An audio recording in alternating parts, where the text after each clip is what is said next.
Welcome back to another episode of the Reese Russell Show. Thank you for tuning in. I got a motherfucking great episode today. I got a good friend on the episode today too. Actually, he's getting cozy on the couch. But first, story of the day: Tennessee police officer Megan Hall fired after engaging in a lot of extracurriculars with her with at least 6 other officers, 2 of which she had sex with at the police station. 2 other ones didn't get fired. 6 of them got fired in total, and Megan Hall stating she was in an open relationship. Now, being an officer, she sure, I don't know about protected, but she sure was serving it up. So I ain't that mad. I'm not that mad at her. At least if they out there giving it up to people, they'll be less stressful while they on the job. I don't see anything wrong with this. Question of the day. Is 6 too many? Nate, is 6, she let 6 officers run a little thing on her. Hey, look, that's her pussy. You feel You me? want to get rid of that gum so we can start? My bad. Yeah. Hey, look, that's her pussy at the end of the day. You know what I mean? Maybe she put that thing on a pedestal. Maybe she was having that thing work. You feel me? Maybe she was making some money on the side. We don't know. All thing we know is it was 6 satisfied customers that was willing to put their jobs on the line.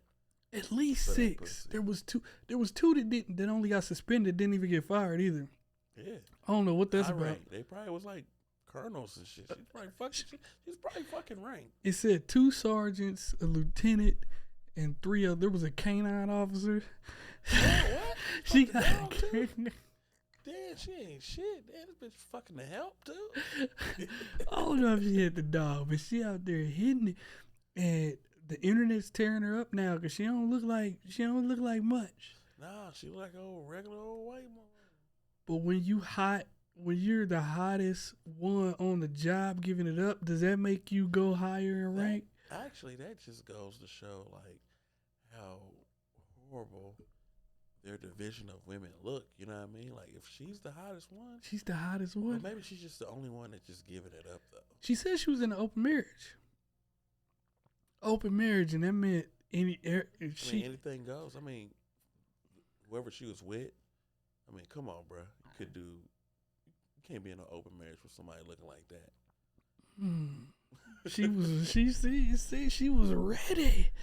Megan Hall. He probably with her for the benefits, though. You got to think about that. I mean, it's open. He probably got something at his other house, probably looking 10, 15 times better than that. If that's true, if the open thing wasn't employed just to get some of them officers, I think she was running game the whole time. I'm telling you, she was, man. I'm telling you. She probably got pensions. She's good. She ain't tripping off none of this shit. She's viral. Her pussy is on a new level now. It's got stars. Her pussy's like Vice City, like Grand Theft Auto. She got stars by it. You know what I mean? She got 5 stars. Nah, not that many. How many stars? They said it was Tennessee. It could have been a small town. I'ma guess it ain't that many officers there. If she took down 8, she took down 8. I like how we keep going up a number too. No, it was for sure 8. It said the report says 6 got fired. She was definitely with 2 more that only got suspended. So the number's at least 8. There were some people that didn't, but they were doing it at work. She was talking about sucking somebody off in the car. She was talking about they was at a hot tub party. She was girl gone wild, took her shirt off, started running around.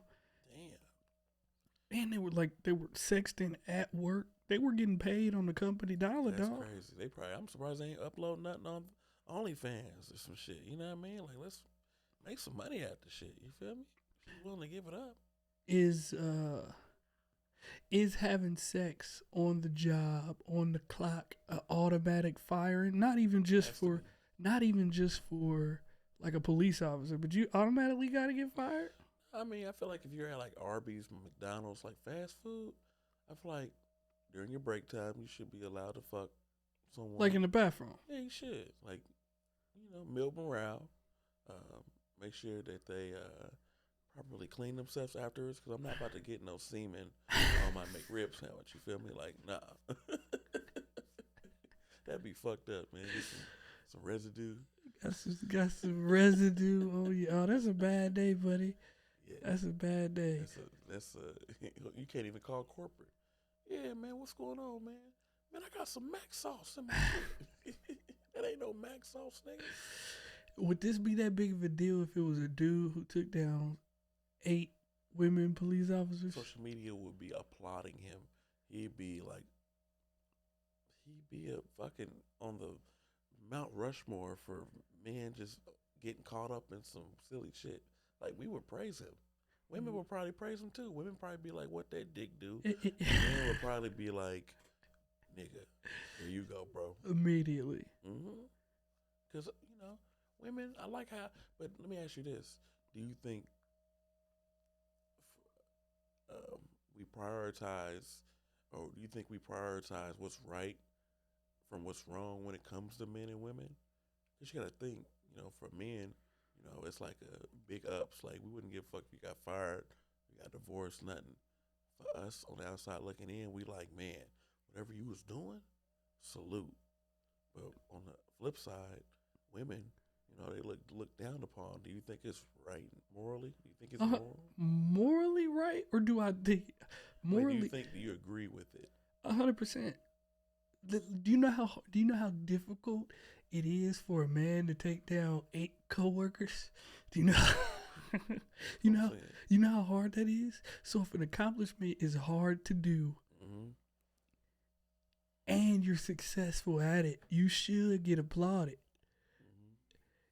Now, it's not hard for a woman to get 8 dudes to have sex with her. Right. It's clearly easy. I don't think I ain't trying to go just about her looks, but that was the only thing other than the uniform I saw. Right, exactly. So I don't believe that's not a difficult accomplishment for a woman. That's difficult for any dude. Tell who Idris Elba, if he went and got 8 girls with his celebrity status and how the women think he looks, if he went and got 8 girls at the same job, nothing. It'll be on some of the black urban social media websites that said we be applauding him. That's it. Shade room, shit like that. We'd be happy for that nigga. We'd be happy. We had it in him. You know what I'm saying? Like, think about Nick Cannon. He's just nothing in anything. He don't give a fuck about. His money is just getting split. I don't know if this nigga's trying to start his own football team. I don't know what the fuck's going on. I don't know if he's trying to start some Super Friends. I don't know if he's just like, let me get all these How do you kids feel so I can about start my own Mighty Morphin Power Rangers. I don't know. I feel like he's just. I mean, when you're rich like that, I mean, do you want a legacy like that? I could see why, but on the flip side, it's just like, really ain't none of our business. But it's like, damn nigga, like, you just got baby mamas all over the place. Like, this shit's crazy. See, how any of these kids gonna like know each other? This is the issue. This is the issue with a big family. Like, I'm all for a person having big family and spreading his legacy and his seeds. And they always quote back to a time where we did have big families. And in history, a man gets a big house to have as many people as he wanted living in there. But in modern society, having all those children, you're not having all those in one household.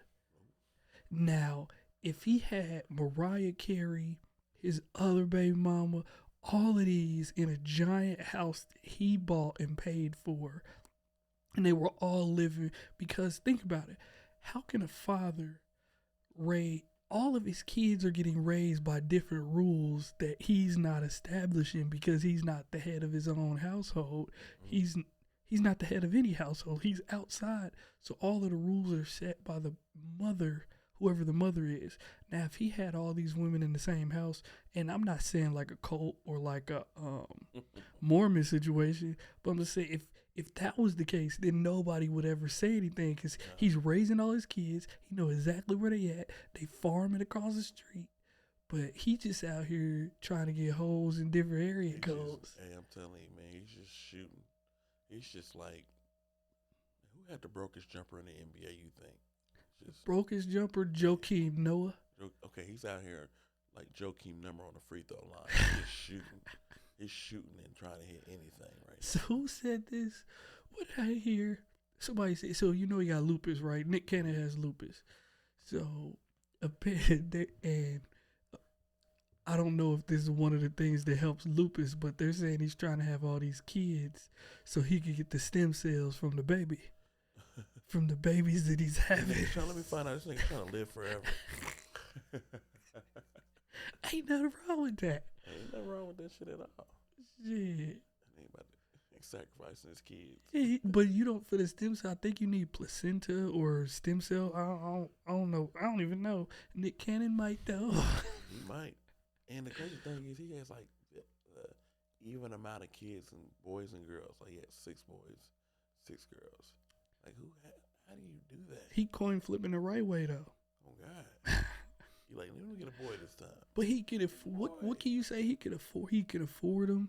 Ain't none of his kids. He can afford to have dad take care of all of them, and they baby. Would you rather him have 12 Rolls Royces or 12 kids?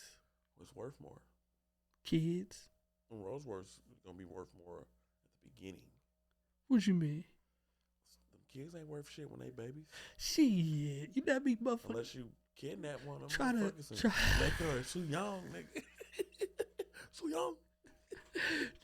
Try to motherfucking adopt a kid. You'll find out how much that motherfucker worth. Right. You'll find out quick. I mean, I don't see no. I mean, he ain't even the first one. Like Eddie Murphy got 10 kids. Don't nobody say nothing about him. But like he had a majority of them with one person. No. Diddy got like 10. He just had another one. Who did he? I don't know who all his baby mama. He got 10, and I think he got 10 kids, but he just had another baby. Diddy damn near 50 something. I don't see nothing wrong with it. If it was Tom Cruise or Brad Pitt out here spreading the seed, people just be like, he just wants a big family. Nah, that nigga trilling. I mean, he got the money to take care of him. At the end of the day, as long as you got the money to take care of him, because you could be one of these, like Tyrone goofy ass out here with 8, 9 kids and ain't seen the motherfuckers. And they kids out here menace to society and shit. They done grew up, they our age now. One of them a dope fiend, the other motherfucker at the gas station. Ask you, can you spare me a couple change or some shit? Like, that's the shit I'm saying. Like, at least we know Nick's gonna have kids that are gonna be looked high up on. Once they grow older, I'm sure they're gonna be some city girls. So they're gonna be some Lori Harveys out there. You're gonna have probably like two Lori. You're probably gonna have 2 that's athletes. Like he fuck around and have someone in the industry. Lori got people signing prenups. Man, Lori not a prenup. What's it called? Oh, a non-disclosure agreement. A relationship prenup. Man, Lori ain't going, man. Lori she's trying to experience as much fun as possible before that pussy start, them titties start sagging and shit, bro. I told my girlfriend today, she was talking about something, and I was like, yeah, your titties, you could flash your titties in public if you want. You got till you about 40, and then nobody want to see them titties no. Can't even hold themselves up. I don't want to see them older than 40-year-old titties. Who the fuck wants to see that? If you went to Mardi Gras and it was a whole bunch of old bitches up there showing their titties, would you be satisfied with some old?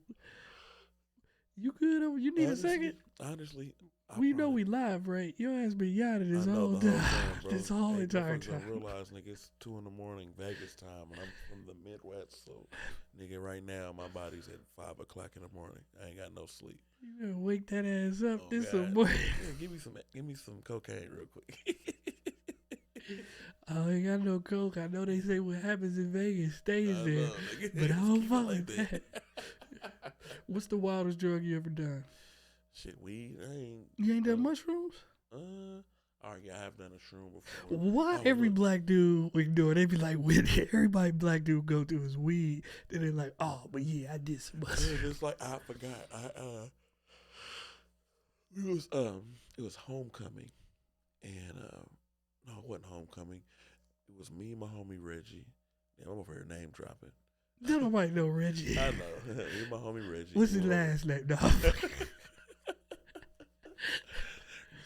Johnson. But anyways, we went to this one white dude crib. He sold all the drugs at Ball State. You in that? Oh, Yeah, Boston. at Ball State Muncie. So we meet him and he gives everybody shrooms. Now these shrooms look like wet. Ain't no dried up shrooms. They look kind of wet, like Wet? they look different. Yeah. So my guy, he's like, man, put them in a sandwich and eat them. And I'm like, nah. He's like, all I right. told you to put them in this like a portobello mushroom sandwich. Like some shit like that. They look good. They look like you would eat them, like straight up. They didn't look like them dry ass weed mushrooms. I don't like them shits. But anyways, so I put it in some bread and I ate it. And nigga, do you not realize I was stuck in Mario Kart for 3 days? What do you mean stuck in Mario Nigga, Kart? every video game was what I was seeing. Nigga, Donkey Kong, Mario World, nigga. I was stuck in the water for a minute, nigga. Like I was tripped out for real. Or did you do it inside? See, that's the thing. I don't think mushrooms are supposed to be done around man-made shit. You're supposed to be in nature when you do mushrooms. Man, shit. Because if the walls start freaking out, like that's what everybody be saying. The walls start freaking out. I be freaking out. When I did mushroom, I was where you supposed to do mushrooms at. In the comfort of nature and around a bunch of white people who's done it before. That's the last thing I want to do is do some mushroom around some niggas. We gonna all flip out. Y'all we was some white boys. You didn't hear what I said? Oh yeah, that's the first thing I would do. It was just that we was. But you gotta be outside. Uh-huh. I think that's the key. You said I felt like I was already outside, my nigga. Like as soon as like we didn't stay long, we did the shit. We was chilling for a little minute, ate, kicked. I'm over here seeing all these crazy colors and shit. And then we go outside and it's like, oh nigga, I'm in Mario World, nigga. Why is it like cold? Mario World? Why is it like the snow off of Mario World? Like why is the water blue? Why is it bullet bills flying by like that? Like niggas is shooting, but the bullets is just going by slow. It's just like I was tripping, bro. And it took 3 days. You weren't high for 3 days. I felt like I was. The colors. It was just Were they vivid? yeah, too big. Like I said, bro, I told you I was in Mario World, Donkey Kong Country, Grand Theft Auto. I was on all of that shit in one. All because you ate a mushroom sandwich. From Rallies. Mushroom and Swiss. God. Hey, that motherfucker, hey, I'll never do it again, but. Never do it again. Nah, I'm My cool. buddy his last episode, he talked about doing ayahuasca. What's that? It's psychedelic. I didn't look it up, but I think it's like it's a drink that you drink. Mm-hmm. Apparently from Native Americans. Native Americans had it, but he had to catch 3 planes, three cars. He went to Peru. He had to go all the way to Peru Right. to get this. He said he sat in a room. He was in a room with like 17 people in this mountain. When they came back down the mountain, there were 16 people. He said he was in there. It didn't work the first time. So he heard all these people crying and they were freaking out. Then the next time he did it, he thought he was perfectly fine, but they were like, no, you were crying and freaking out. Man, hell no. That's what I'm saying, bro. That's why I don't want to do drugs, man, like that, because that shit'll fuck you up. You get embarrassed. Motherfucker. And then we in a society now where all a nigga got to do is just do this. And your whole shit is over. Like, for real. Like, you ever be seeing them niggas, they be getting caught on YouTube? They'll do like some Molly or they'll do like some K2, like them synthetic drugs, and be tripping. Mm-hmm. Like, oh, it's burning.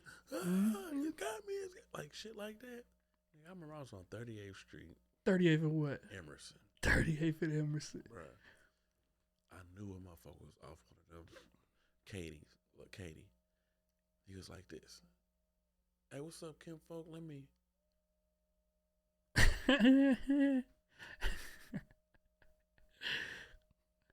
And then, like, when he finally woke up, he was. That's the heroin. That's the heroin. Bro, I don't know what it was. Heroin make you nod off. Should make you. It was something different because that nigga he just leaned and he kept leaning to like where like he could damn near touch his toes. He didn't fall though, did he? Nah, that's heroin. That's heroin. Yeah. Then he lift back up. They call it nodding.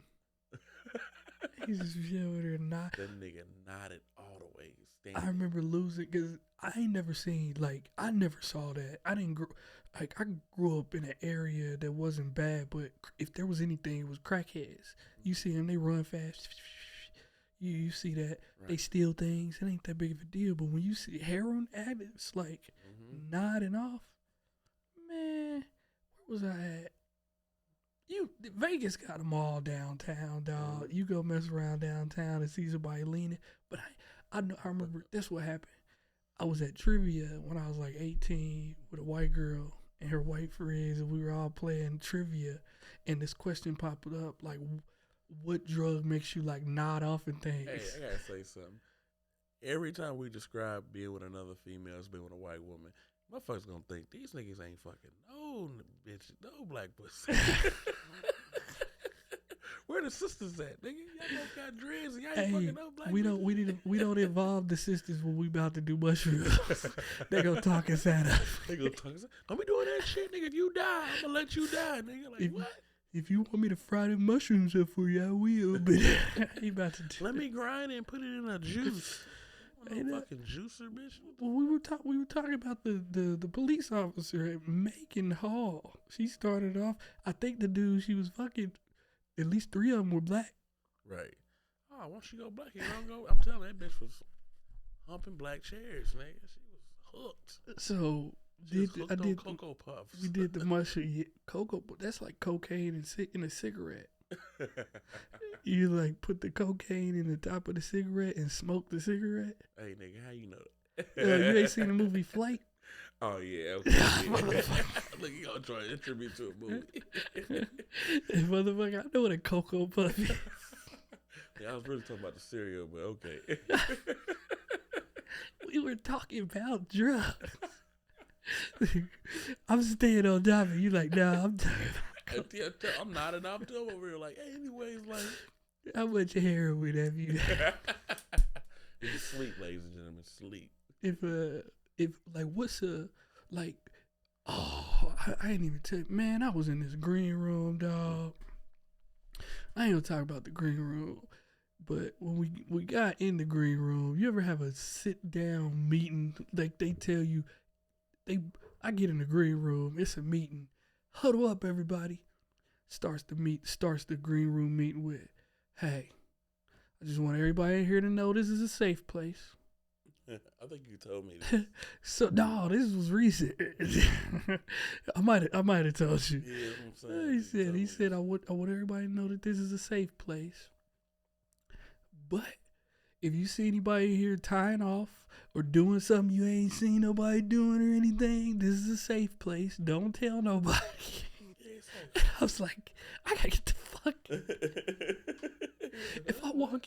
If I walk in a green room, dog, and I see somebody tying something off, I'm out. Mm-hmm. It's time. What is a drug? What's the limit of a drug that you see somebody doing? If a friend of yours is around and you cocaine, coke is the limit. Yeah, cocaine's the limit. Like anything after coke, you ain't fucking with. And you got me fucked up. Me watching you do that shit. You know what I mean? He just pull it out. He's pulling out this.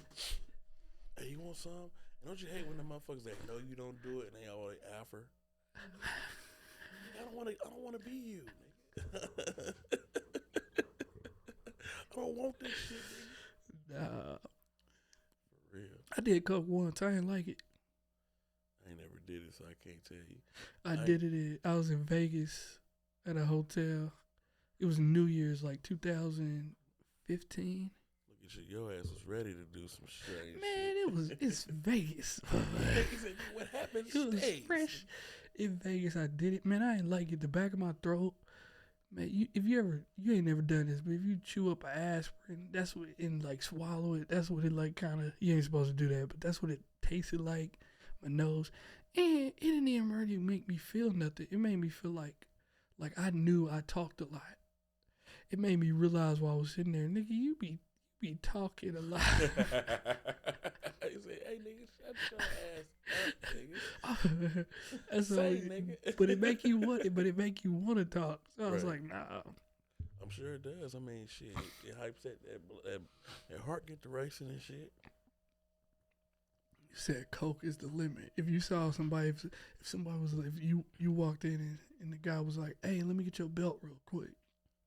And he used it to time. Like, hey, nigga, you doing a little too much. All right, let me get your shoestring. Ain't no big deal. Come help me get this bag. You wouldn't help. Right. If you were opening up for somebody on the road, right? Somebody big, and they were like, hey, bro, you got to tie me off. You got to tie me off, would you? Nah, man. I'm going to do them gone. And they'd be like, well, you ain't about to go on stage tonight if you don't help me get my shit right. Hey, look, though, let me tell you this. So I was hosting for Tommy Davidson at Helium. Does it mean anything before to have the lights off the whole time? He kept having the lights off. In the green room? Yeah, so the whole time, lights pitch black. I'm thinking he doing that shit. He's like, nigga, why you want the lights off? Like, nigga, what the fuck? Like, he's like, yeah, man, my eyes, man, I just need the lights off. I need to, like, really relax before I get on stage. And I thought nothing of it. But then I started doing some research and really looking it up, and that's what a lot of high motherfuckers do, bro. They can't stand the light and shit, so they turn on the lights up when they doing it. Man, Tommy ain't on no damn drug. You think so? Nah. I mean, that's my routine before I get on stage. Like, I like to zone, like a lot of people like talking and people being around and stuff like that. First thing I want to do is go sit in the dark, meditate, close my eyes. Because you get out on stage and the bright lights hitting you. That's like this. Even with studio lights and stuff, my eyes get tired. So I'll sit back and relax. Mm-hmm. Tommy's the only stand-up comic that I've paid to see professionally. I saw him out here in Vegas. Like, Tommy cold, dog. No, he's cold. Like I said, I'm not trying to say he does. But he was acting really weird, bro. And He was acting weird? Yeah, he kept saying that shit, man. Like, when he kept getting on stage, he was, like, really, really hyped. Like, yeah, niggas. Because at first he was, like, super cool. Like, yeah, man, you know, I'm just chilling. And, you know, we shooting this shit. And he like, hey, man, I'm going to turn the lights off. Just keep the lights off the whole weekend. And, you know, that's how we're going to pretty much do it. Don't bring me up real hype. Just bring me up like normal. And motherfuckers going to rock with me. So I did him like that the whole weekend. But, bro. You hosted for Tommy the whole weekend? Whole weekend, 6 shows. Dope as fuck. And, he's man. the GOAT. I think he's one of the GOATs. I think Chris Rock about to be the GOAT, though. Oh, yeah, hell yeah, bro. But Chris Rock shit, man, we all heard his shit. He's probably had a longer period of success in comedy than a lot of these guys. And that Will Smith shit put it over the top. Like, come on. Bro, he about to be the first comedian. Chris Rock is about to be the first comedian doing a live special on Netflix. Live streamed. Mm-hmm. You know how crazy that is? Ridiculous. That's big money. It's like, how much more money can you niggas? It ain't about the money. It's about stand-up comedian. Like, their specials are shot 3 or 4 times. So they cut together the best parts that they want to do. Mm-hmm. Chris Rock's about to go out there one time. One take. One take. You think it's going to be material that's going to be, like, revolutionized? Because, like, can you really think of, like, a Chris Rock joke off the top of your head right now? Yeah. Which one? A lot of, well, my favorite one is the women can't go down in lifestyle. Women can't go down in lifestyle. They'll leave the man, but he bigger and blacker. Like, yeah. There was nobody like it from Eddie to Martin Lawrence, Eddie Murphy, Martin Lawrence. He's got the longevity, bro. And then it was Chris Rock. It was Chris, then it was Cat, then it was Kevin. Eddie Griffin was in there for a little bit. Yeah, hold on, you said Cat. I said Cat. Yeah, but Kevin damn near is still. There was Mike.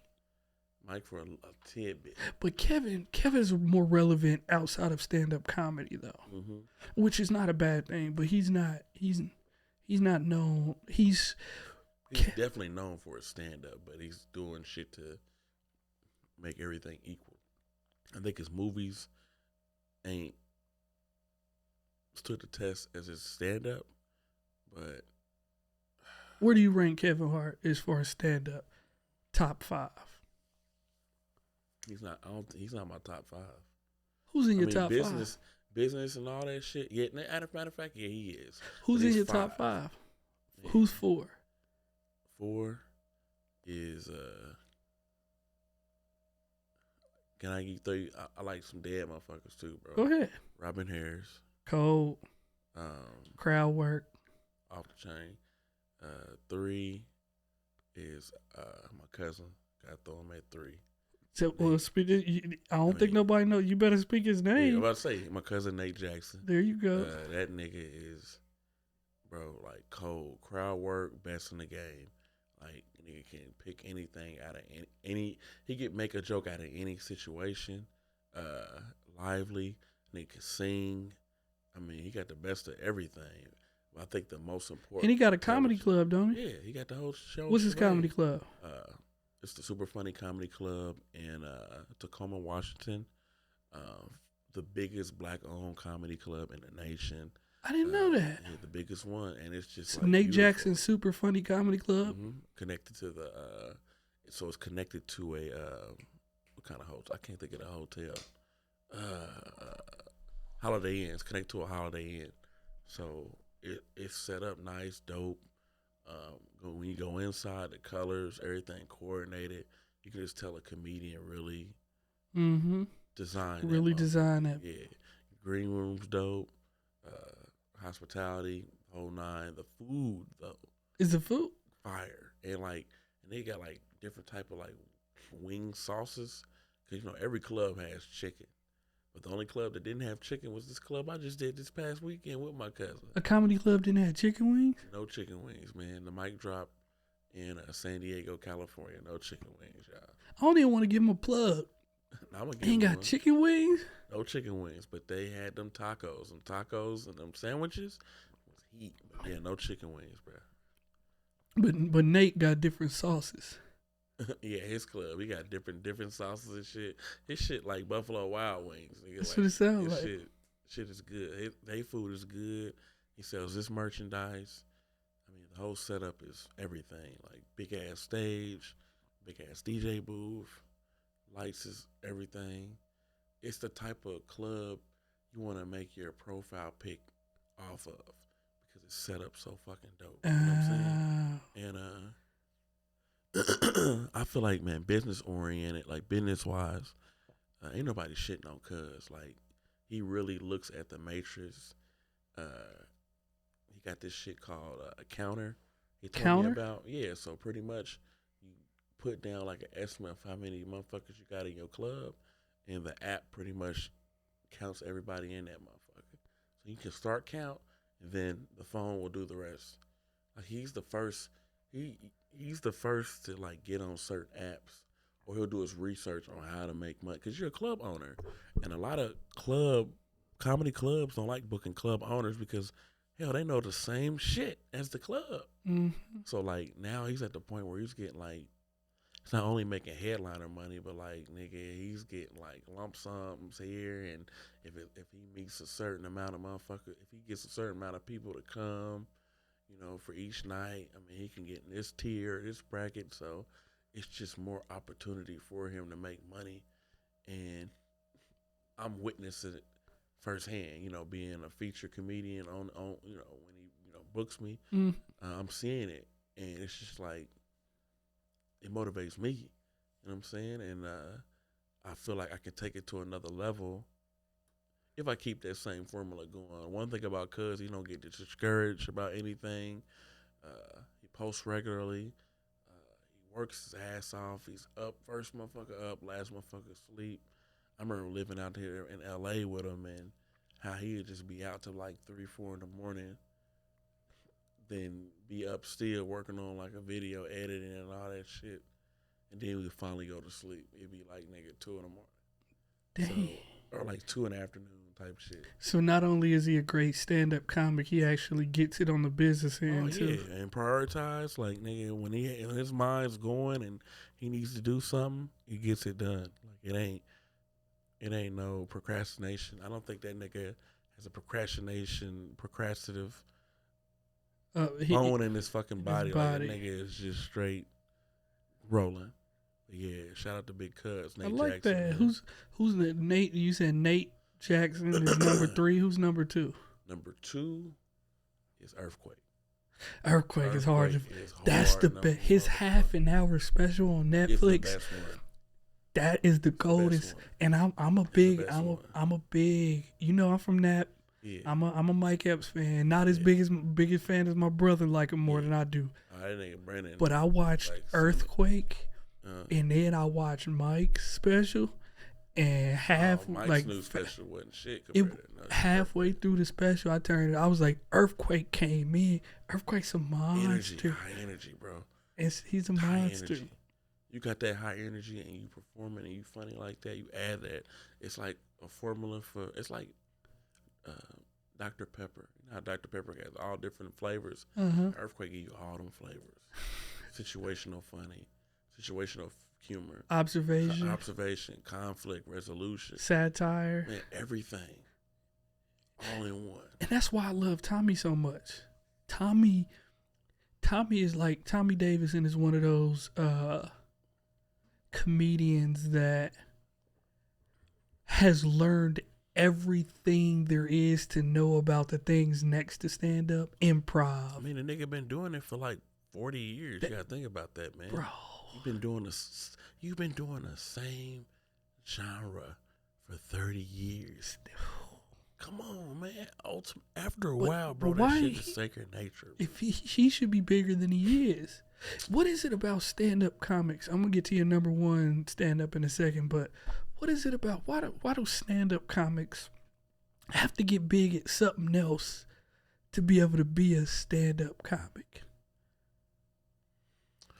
I don't know. I feel like it's all about opportunities, and it's just like when Chris Tucker got the opportunity to do Smokey. Man, he hit it out the park because he was just being himself. Like Cube instantly seen it. The rest was history. Now the money he made initially wasn't shit, and that's the shit that a lot of people fail to realize. Like they get so caught up in the gumption of I'm signed or I'm about to be in this next movie, but they cheat themselves because they thinking the movie's gonna take care of them after the fact. But bitch, you've already been paid. So the only thing you're only seeing is the royalty residuals, and it might not be nothing for the first couple of years. So how you get the bag as a stand-up without signing, giving your stuff away? Be a headliner. It's on my fucking phone. It's been on my phone I've had an iPhone. I've been with iPhone since 2012, and my homie Tyson Cox sent me this. He was like, dude, you a headliner, but I guarantee if you start headlining these clubs, you wouldn't do no more urban shit. And when I say be a headliner, when I say I put the focal point into my own shit, he was right. Go deeper. Go deeper in what you're talking about. Like, you on the road. When you host a show, and you typically host a show to make it big. You typically because normally when you're hosting a show and you're like at a comedy club, you're probably getting paid the lead. You're definitely getting paid the leads. You're the club MC. You really can't work on a lot of material. Once your time is done and all you're doing is bringing motherfuckers up and making sure the crowd is good. That's a good host. A good host keeps the crowd in order. Don't let it get too rambunctious. Don't let, if somebody bombs, they keep the shit still going. They just know. I feel like with us, when we do our stand up, the host the most important shit because the host might be it might be the host's show. So hell yeah, he's dictating, pinpointing all that shit. And then two, the perks you get when you're a headliner. Like nigga, when you a headliner, you know the food's free, you know the drink's free, you know you got somewhere to lay your head in at night. You get all your money up front. All your money up front. The club Well, if you're taking a door deal, or you can do anything. You can get paid up front and be like, hey, I know you have a hard time bringing people. Let's do some type of door deal. You don't want a door deal though. No, you can get paid and do a door deal on top of it. That's what I'm saying. We're talking about what bonuses? Yeah, that's what I'm saying. Like with my cousin, like it was real important. I gotta get in contact with him. But look, it was real important for him to know how many people was actually coming into the club because if he hit a certain peak, he get that money back. You know what I'm saying? He's getting extra money. Mm-hmm. So it's important. Like that's why he told me, it's like, dude, I love when we're on shows together, but if you can't help me bring people, then what good is it doing me? As a man and as a real nigga, I felt that. I was like, I couldn't do nothing but respect where he was coming from. Like, yeah, the funny is there, but hell, how you gonna help bring people? It's you need commerce. Yeah, and exactly. The only way to get that is social media following. Social media, exactly. And then he directed it straight to the social media. Like, nigga, you can do social media. Stop getting discouraged. Nigga, drop shit. Like you always keep saying, I'm gonna do this. Nigga, do it.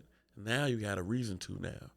If you want to do these shows with me on a consistent basis or for yourself, nigga, a presence. And you got a connection.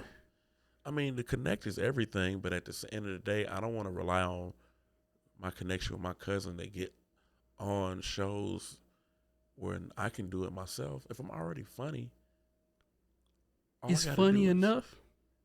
Yeah. I don't think so. I mean, that's your personal opinion. And I respect your opinion, but on some real shit, I know I am. No, not you. No, I'm talking about is being funny enough. Oh, no, hell no. No, that's what I meant. Not you. My bad. No, you good. But no. But you already know how we are. Yeah, of course. I'm talking about, I don't think. I was waiting for the old reason. Hold on, nigga. Hold on. You wait for that. That's funny.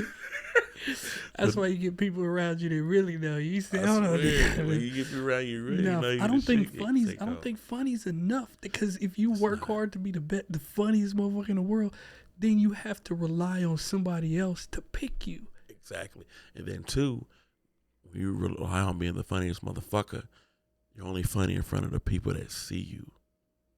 That's it. Think about it.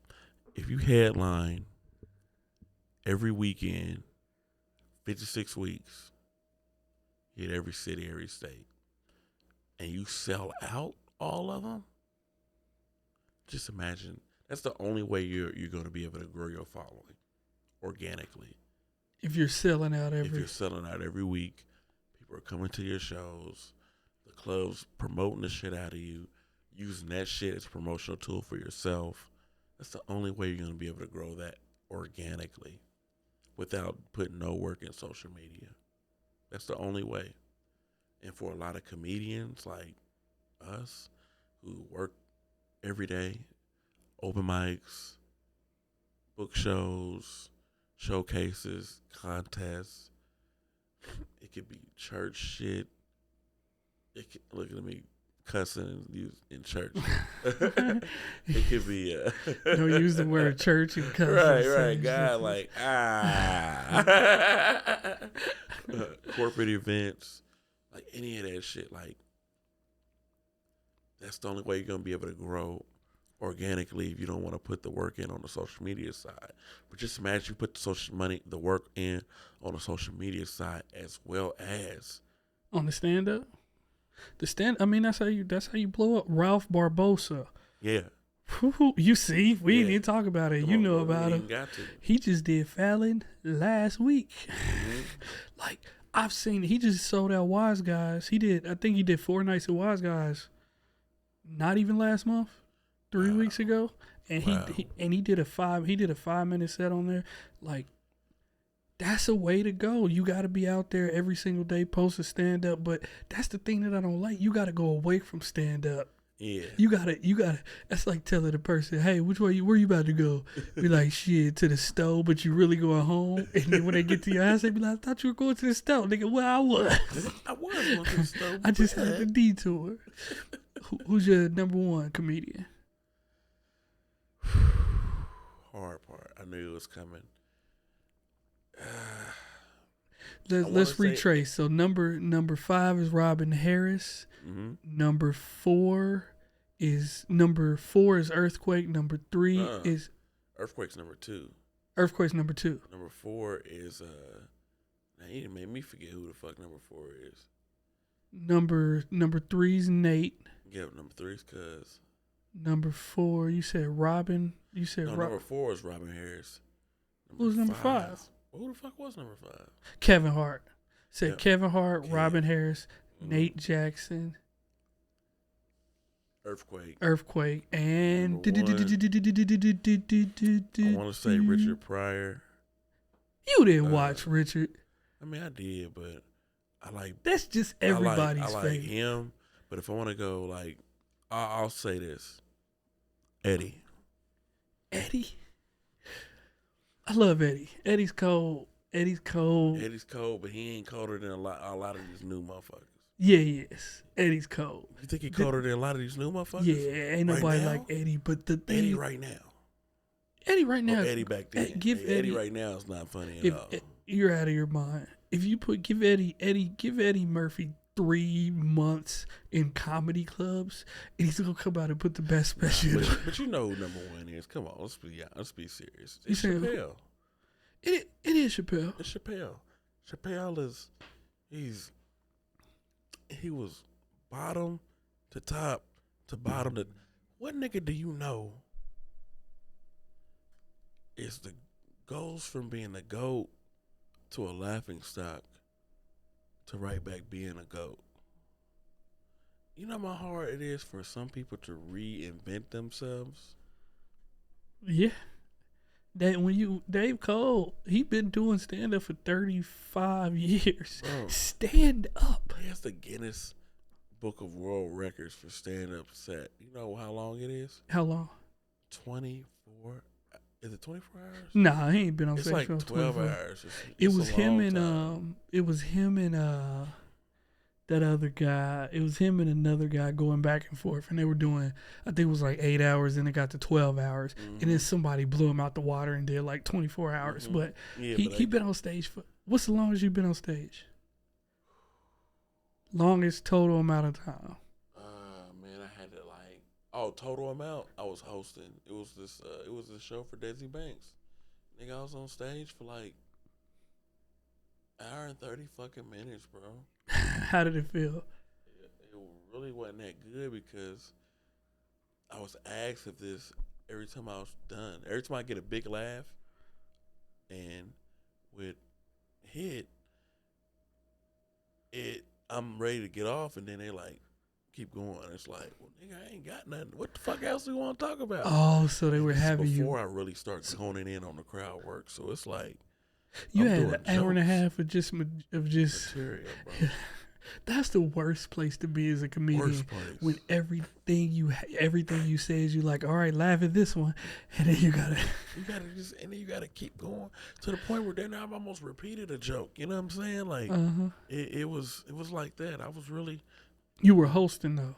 I was hosting, but I was doing so good at the beginning that it was like keep going because the people weren't there yet, and Desi wasn't there yet. They didn't get there until they had to do an intermission, and the intermission was like 20 minutes long.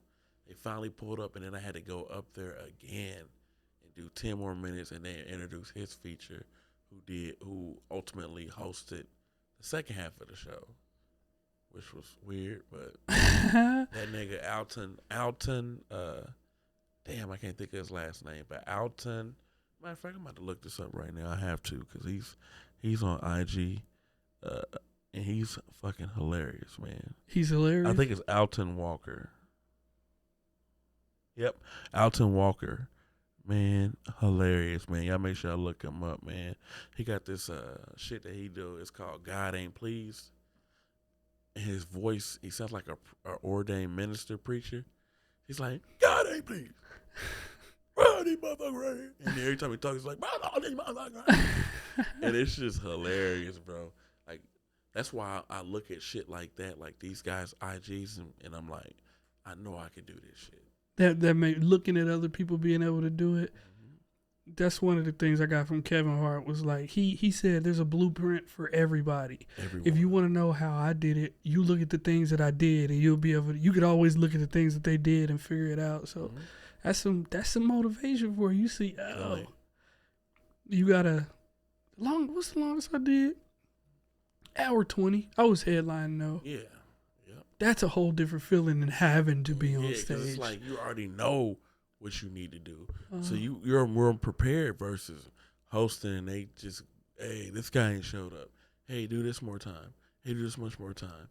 I remember going to a comedy show. I wanted to see Godfrey. Godfrey's one of them super talented ones too. Came to Indy. My guy David Brooks was hosting. Godfrey's feature didn't make it. So it was a 2-man show. So David had to do like 45 minutes before he brought up Godfrey. Nigga, David was like, but they kept changing it up. So every time he was like, that's my time. Here comes some other shit. Oh, it ain't my time. I got to do 15 more minutes.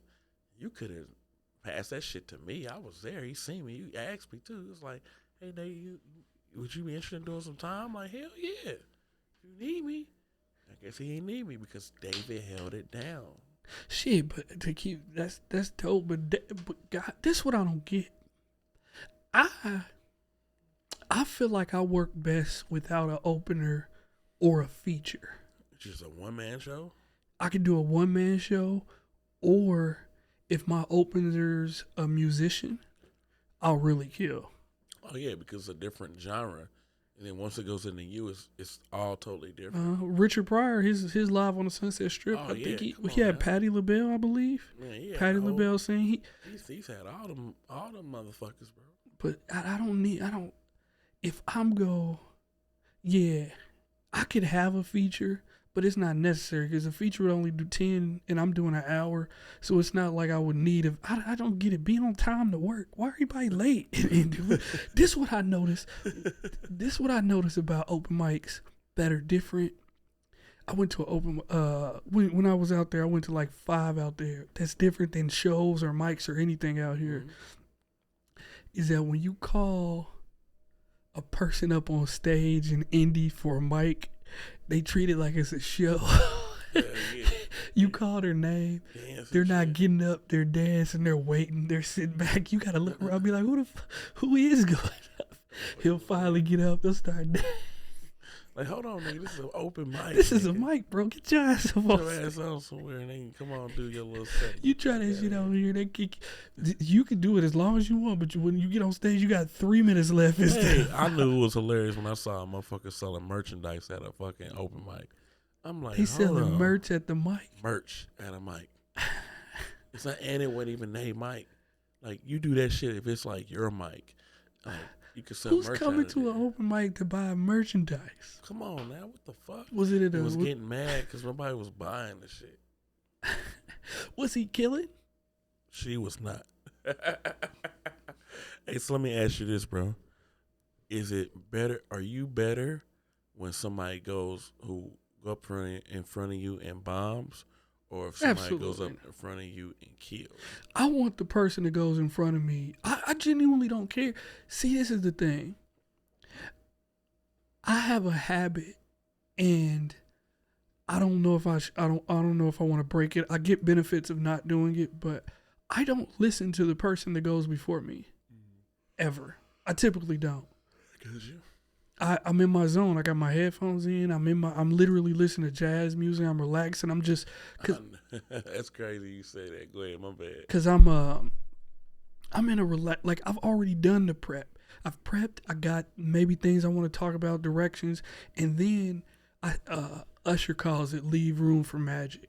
So you right before I go on stage, I forget literally everything I'm about to do, just because I'm like, all right now, because if I have this thing that I want to fit into something I want to do on stage, it might not necessarily be that night. So I'm willing to just throw away literally everything and start from scratch from the present. So somebody bombing, I typically get the worst intros ever. I record on my set, so I'll see somebody, like, I'll hear my intros.